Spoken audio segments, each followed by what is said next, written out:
ಬಾಯಿ ಬಿಟ್ರೆ ಬರೀ ಸುಳ್ಳು ಬೊಗಳೆ ಮಾತಾಡೋ ಸತೀಶಣ್ಣ ಅಲ್ಲ ಅಲ್ಲ ಪುಂಗಣ್ಣ.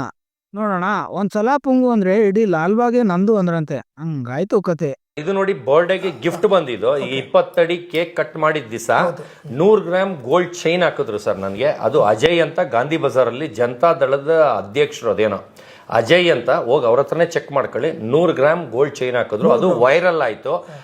ನಮ್ ಸತೀಶ್ ಕ್ಯಾಡಬಂಸ್ ಅಲಿಯಾಸ್ ನಾಯಿ ಸತೀಶಣ್ಣ ಅಲ್ಲೆಲ್ಲೋ ಟಾಪ್ ಅಲ್ಲಿರೋ ಗಿಲ್ಲಿ ಬಗ್ಗೆ ಮಾತಾಡ್ತವನೆ. ನನ್ನ ಕೈಲಂತೂ ಬಿಗ್ ಬಾಸ್ ಮನೇಲಿ ಜಾಸ್ತಿ ದಿನ ಇರೋಕ್ಕಾಗ್ಲಿಲ್ಲ. ಮನೆಯಿಂದ ಆಚೆ ಬಂದಿರೋ ಬೇಜಾರಲ್ಲಿದ್ದ ಸತೀಶಣ್ಣ ಆಚೆ ಕಡೆ ಗಿಲ್ಲಿಗಿರೋ ಕ್ರೇಜು ಫ್ಯಾನ್ ಫಾಲೋಯಿಂಗ್ನ ನೋಡ್ಕೊಂಡು ಇವ್ನ ವಿರುದ್ಧ ಮಾತಾಡ್ಕೊಂಡು ಹೋಗ್ತಾ ಇದ್ರೆ ಸಾಕು, ನಾನು ಕೂಡ ಟ್ರೆಂಡಲ್ಲೇ ಇರ್ತೀನಿ ಅನ್ನೋ ಭ್ರಮೇಲಿದ್ದಾರೆ. ಗಿಲ್ಲಿ ಬಂದು ಒರಿಜಿನಲ್ ಲವ್ ಕಾವ್ಯ ಮೇಲೆ ಮಾಡ್ತಾ ಇದ್ದಾರೆ, ಆದ್ರೆ ಕಾವ್ಯ ಅವ್ರ ಮೇಲೆ ಯಾವ ಲವ್ವೂ ಇಲ್ಲ ಸರ್. ಯಾಕಂದ್ರೆ ಅವ್ರು ಸುಮ್ಮನೆ ಅವನ ಜೊತೆ ಇದ್ರೆ ಓಟ್ ಆಗುತ್ತೆ ಅಂತ ಇದಾರೆ ಹೊರತು ಕಾವ್ಯಗೆ ಅವ್ರ ಮೇಲೆ ಲವ್ ಪವ್ವು ಎಲ್ಲ ಇಲ್ಲವೇ ಇಲ್ಲ. ಯಾಕಂದ್ರೆ ಅವ್ನ ಕಟ್ಕೊಂಡ್ರೆ ಅವ್ರ ಮನೆ ಮಠ ಮಾರ್ಕೋಬೇಕು, ಇಲ್ಲ ಹುಚ್ಚಿ ಆಗ್ಬಿಡ್ಬೇಕು. ಅವಳು 2 ದಿನಕ್ಕೆ ಡೈವರ್ಸ್ ಕೊಟ್ಟು ಓಡೋಗ್ಬಿಡ್ತಾಳೆ. ಯಾಕಂದ್ರೆ ಅಷ್ಟು ಇರಿಟೇಷನ್ ಕ್ಯಾರೆಕ್ಟರ್ ನಾನು ಲೈಫಲ್ಲೇ ನೋಡಿಲ್ಲ ಸರ್. ಸರ್ ಈಗ ಒಂದು ಕೋತಿನ ಮನೇಲಿ ಇಟ್ಕೊಂಡ್ರೆ ಸರ್ ಹಿಂಗೆಲ್ಲ ಡೆಕೋರೇಷನ್ ಮಾಡಿರ್ತೀರಾ, 5 ನಿಮಿಷಕ್ಕೆ ಯಾಗ್ರಿ ಎಲ್ಲ ಪೀಸ್ ಪೀಸ್ ಪೀಸ್ ಮಾಡಲ್ವಾ ಸರ್, ಅದಕ್ಕಿಂತ ವರ್ಸ್ಟ್ ಸರ್. ಅಂತ ಭ್ರಮೇಲೇನಾದ್ರೂ ಇದ್ರೆ ಸತೀಶಣ್ಣ ಇವಾಗ್ಲೇ ತೆಗೆದ್ಬಿಡು. ಯಾಕಂದ್ರೆ ವರ್ಲ್ಡ್ ಫೇಮಸ್ ಮಾಡಿದ್ದ ಕಾಪಿನಾಡ್ ಚಂದು, ಕಚ್ಚಾ ಬಾದಾಮು, ರಘುವೀರ್ ದೇಸಾಯಿ, ಹುಚ್ಚಾ ವೆಂಕಟು ಇವ್ರನ್ನೆಲ್ಲ ಮತ್ತೆ ಕೆಳಗಡೆ ಹಾಕಿರೋದು ಕೂಡ ನಾವು ನೋಡಿದೀವಿ. ನೋಡಿದ್ರಲ್ಲ, ಇದು ಬಂದ್ಬಿಟ್ಟು ನಾಯಿ ಸತೀಶಣ್ಣನ ಕತೆ. ಈ ವಿಡಿಯೋದಲ್ಲಿ ಪೂರ್ತಿ ನಾಯಿ ಸತೀಶಣ್ಣನ ಹರಿದು ಊರ್ ಬಾಗ್ಲು ಮಾಡೋಣ. ಅದಕ್ಕಿಂತ ಮುಂಚೆ ಮಂಗಳೂರು ಬನ್ಸ್ ಯೂಟ್ಯೂಬ್ ಚಾನಲ್ಗೆ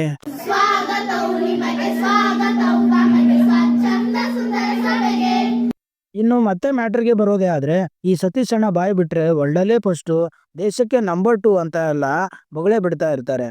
ಮಗನ್ ನೆಕ್ಸ್ಟ್ ಫ್ಯೂಚರ್ ಏನಂತ ಸರ್? ಇಲ್ಲ, ಅವನ್ನ ನಂಬರ್ 2 ಹೀರೋ ಇಂಡಿಯಾಗೆ ಮಾಡ್ತಾ ಇದೀವಿ. ನಂಬರ್ 2 ಹೀರೋ ಟ್ರೆಂಡಲ್ಲಿ ಇರ್ಬೇಕನ್ನೋ ಹುಚ್ಚು ಇವ್ರಿಗೆ ಯಾವ ಮಟ್ಟಕ್ಕೆ ಹತ್ಕೊಂಡಿದೆ ಅಂದ್ರೆ, ನಾನು ಒಳ್ಳೆ ನಂಬರ್ 2 ಹುಚ್ಚ ಅಂತ ಹೇಳ್ಕೊಳ್ಳೋದಕ್ಕೂ ಕೂಡ ರೆಡಿ ಇದ್ದಾರೆ.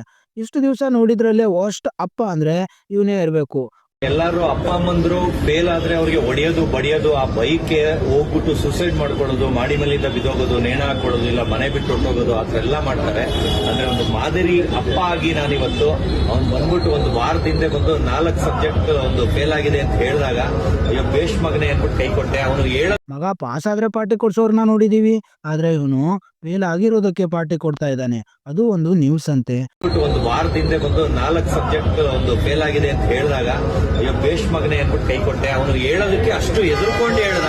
ನಾನು ಅವ್ರಿಗೆ ನಕ್ಕೊಂಡು ಹೇಳಿದ್ಕೆ ಅವನಿಗೆ ಆಶ್ಚರ್ಯ ಆಗೋಯ್ತು. ನಾನು ಮಾತ್ರ ಅದನ್ನ ಸೆಲೆಬ್ರೇಟ್ ಮಾಡ್ತೀನಿ ಅಂತ ಇವ್ನಿಗೆ ಹೇಳ್ಬಿಟ್ಟು ಒಂದು ವಾರದಲ್ಲಿ ಡೇಟ್ ಫಿಕ್ಸ್ ಮಾಡ್ಬಿಟ್ಟು ಇವತ್ತು ಒಂದು 300 ಜನಕ್ಕೆ ಫಸ್ಟ್ ಟೈಮ್ ಇನ್ ವರ್ಲ್ಡ್ ಅಂತಾನೆ ಹೇಳ್ಬೋದು ಫೇಲ್ ಆಗಿರೋದಕ್ಕೆ ಪಾರ್ಟಿ. ಇನ್ನು ಇದನ್ನೆಲ್ಲ ಕ್ಯಾಮ್ರಲ್ಲಿ ಹಿಡಿದು ನ್ಯೂಸ್ ಮಾಡ್ತಿದಾರಲ್ಲ, ಆ ನ್ಯೂಸ್ ಚಾನಲ್ ಅವ್ರಿಗೆ ಬುದ್ಧಿನೇ ಇಲ್ವಾ? ಯಾವ್ದನ್ನ ತೋರಿಸ್ಬೇಕು, ಯಾವ್ದನ್ನ ಬಿಡ್ಬೇಕು ಅನ್ನೋ ಪರಿಜ್ಞಾನನೂ ಬೇಡ್ವಾ? ಅಷ್ಟಕ್ಕೂ ಅವ್ರಿಗೇನ್ ಗುರು, TRP ಬಂದ್ರೆ ಸಾಕು. TRP ಬೇಕಾಗಿರೋದು ಅವನಿಂದ ಸಿಗ್ತಾ ಇದೆ, ಅದಕ್ಕೆ ನ್ಯೂಸ್ ಮಾಡ್ತಿದ್ದಾರೆ. ಅವ್ನು ಟಾಯ್ಲೆಟ್ ತೆಗೆದ್ರು ನ್ಯೂಸು, ಅವ್ನು ಉಚ್ಚೆ ಒಯ್ದ್ರು ನ್ಯೂಸು, ಇನ್ ಕೇಸ್ ಅವ್ನು ಪಾರ್ಟಿ ಮಾಡಿದ್ರು ನ್ಯೂಸು, ಪಾರ್ಟಿ ಮಾಡಿ ಮತ್ತಲ್ಲಿ ಗಿಲ್ಲಿ ಆಚೆ ಬಂದ ಅಂತ ಸುಳ್ಳು ಹೇಳಿದ್ರು ಕೂಡ ನ್ಯೂಸು. ಥೋ, ಇವ್ರಿಗಂತೂ ಕಾಮನ್ ಸೆನ್ಸ್ ಇಲ್ಲ. ಇವ್ರಿಗೆಲ್ಲ ಅದು ಯಾವಾಗ ಬುದ್ಧಿ ಬರುತ್ತೋ ನಾ ಕಾಣೆ ಗುರುವೆ. ಇನ್ಸ್ಟಾಗ್ರಾಮ್ ಓಪನ್ ಮಾಡಲಿ, ಯೂಟ್ಯೂಬ್ ಓಪನ್ ಮಾಡಲಿ, ಎಲ್ಲಿ ಹೋದ್ರೂ ಕೂಡ ಈ ನಾಯಿ ಸತೀಶಣ್ಣಂದೇ ಕಾಟ. ರೀಲ್ಸು ನೋಡಂಗಿಲ್ಲ, ಈ ಕಡೆ ಯೂಟ್ಯೂಬಲ್ಲಿ ಶಾರ್ಟ್ಸು ನೋಡಂಗಿಲ್ಲ. ಇಲ್ಲಿ ನೋಡ್ರಪ್ಪ, ಇವನ್ ಮಾತುಗಳನ್ನ ಸಹಿಸ್ಕೊಳಕ್ಕಾಗದೆ ಅದು ಯಾರೋ ಒಬ್ಬ ಇವನ್ ಫೋಟೋ ಇಟ್ಕೊಂಡು ಶ್ರದ್ಧಾಂಜಲಿ ಅಂತ ಪೋಸ್ಟ್ ಹಾಕೋನೆ. ಇವನು ಅದನ್ನೇ ಒಂದು ನೆಪ ಮಾಡ್ಕೊಂಡು ಬದುಕಿರುವಾಗ್ಲೇ ತನ್ನ ತಿಥಿನ ತಾನೇ ಮಾಡ್ಕೋತೀನಿ ಅಂತ ಹೊರಟಿದ್ದಾನೆ.